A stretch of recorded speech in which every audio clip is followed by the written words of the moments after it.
Hey guys, welcome back to my channel. Today's video is going to be pretty quick, I think. I don't think this will take too long. I had originally filmed this a couple months ago and I absolutely hated the footage and I deleted it and then I forgot all about the video until one of you the other day reminded me, well not reminded me, but you asked me to do a video about how I clean my nail art brushes. I used to have a lot more brushes than I do now. I kind of got rid of the ones that I don't really use anymore and a lot of them have just gotten old. I just keep the real necessities here. I don't have that many. Most of them come from the same place. I'll show you guys all of that. Even my cleaning process is extremely simple. It's very easy. Nail brushes tend to be pretty low maintenance. As long as you care for them, they'll last you a pretty decent amount of time. So in my little case, I'll leave this information below, but a company called By Allegory sent me this. It's actually I think this is to hold lip pencils. As you can see, it's got like these slots. For me, it's perfect for my nail art brushes and my tools. So I'll go through everything that's in there and I'll show you guys how I clean my brushes when I use them with polish versus how I clean them when I use them with acrylic paint. So if you guys want to see how I clean and store my nail art brushes, then just keep watching.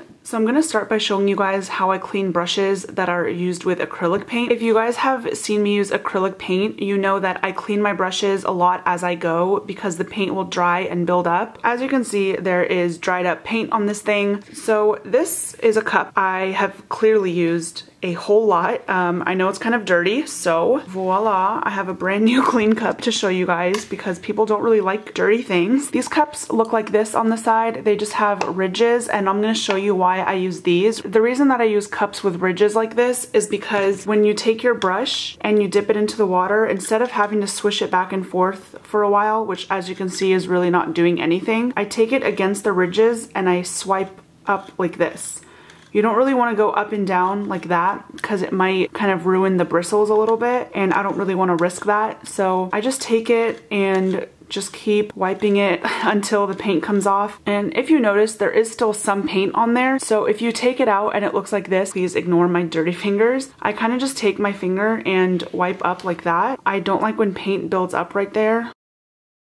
That usually ends up getting most of the paint off. You can always, dip back in and repeat the process, but acrylic paint is very easy to clean because it just comes right off with water. You don't want to leave your brush like this. I'm going to show you guys how to store them in just a little bit, but first I'm going to show you how I clean brushes that have nail polish on them. So this is a Kolinsky brush, and basically what that means is that it's made out of animal hair. They don't harm the animals in any way. These are my favorite brushes to use because they really keep their form really, really well. They hold polish and paint really, really well. And they just make nail art so much easier. So as you can see, this one has some polish on it. It is pretty dried up. And what I like to do to clean these is I like to use pure acetone. This is pure acetone. It's just the Target brand. You don't want to use an acetone based remover. Those usually don't clean your brush very well. And what I like to do is I just take the cap off. You can use a little dappen dish like this. This is what nail artists usually use for acrylic, but you can definitely use it for nail polish remover. If you don't have one of those, just do what I do. I take the cap and I pour some acetone in there, not very much.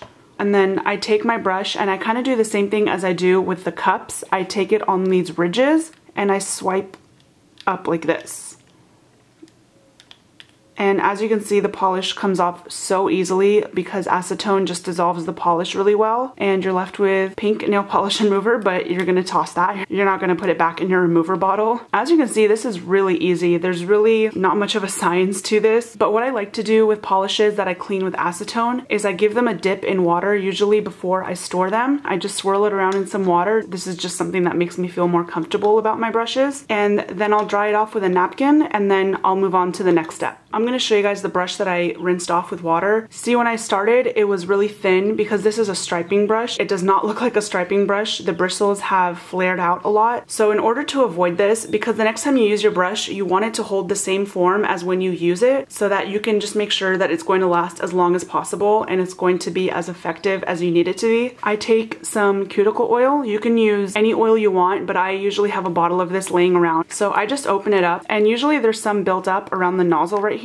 So I'll just take my brush and kind of swipe like this and just you need the smallest amount of oil. And as you can see, the bristles are nice and formed and stuck together and just, you know, hanging out and having a good time. That's really all I do. Using oil is going to help you maintain the longevity of your brushes, and I have been doing this for a long time. A lot of other nail people do this, and it just works the best, and it's just the easiest way to take care of your brushes. You can also just take some oil and put it on the back of your hand and just take all your brushes and kind of just swipe them back and forth like that and call it a day. You especially want to use this trick when you're using really thin brushes like this. These brushes tend to separate really easily, and so I always make sure that I dab them in some oil before I store them, because these are my detail brushes, and if they're not super thin, they're not effective, and that doesn't really help me do my nails at all. So this is definitely the best way for me to make sure that they last as long as possible.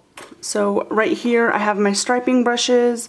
Back here I have my smaller striping brushes. I have a bunch of files and pushers and tools. This is my water marble tool from WhatsUpNails. These are some brushes from WhatsUpNails, some cleanup brushes, some nail art brushes, cuticle pushers, scissors for some reason. They actually should be over here. Nail clipper. I don't know where my cuticle pusher is, but it should be right here. I just used it like an hour ago, so it's got to be somewhere. I have some tweezers right here, and these are the nail art brushes I use the most, so I just keep them on the end. These are my Winstonia Store Kolinsky brushes. I have a file in the back. I have a brush I've never used, these random sticks.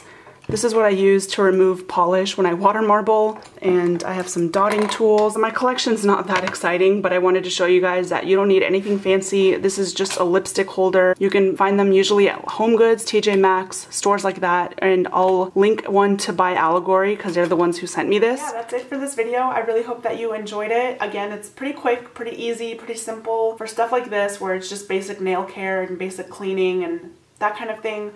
I like to keep it pretty simple. I really just wanted to show you guys that this is something that you can do, and it's something that's easy to do, because I think maybe sometimes people think that certain things are harder than they are, and I just want to show you that they're really not. But yeah, this was a pretty quick video. Hope you guys enjoyed it, and let me know if you have any video requests. Please feel free to ask me on Snapchat or Instagram or in the comments or wherever. Thank you guys so much for watching, and I'll see you in my next video.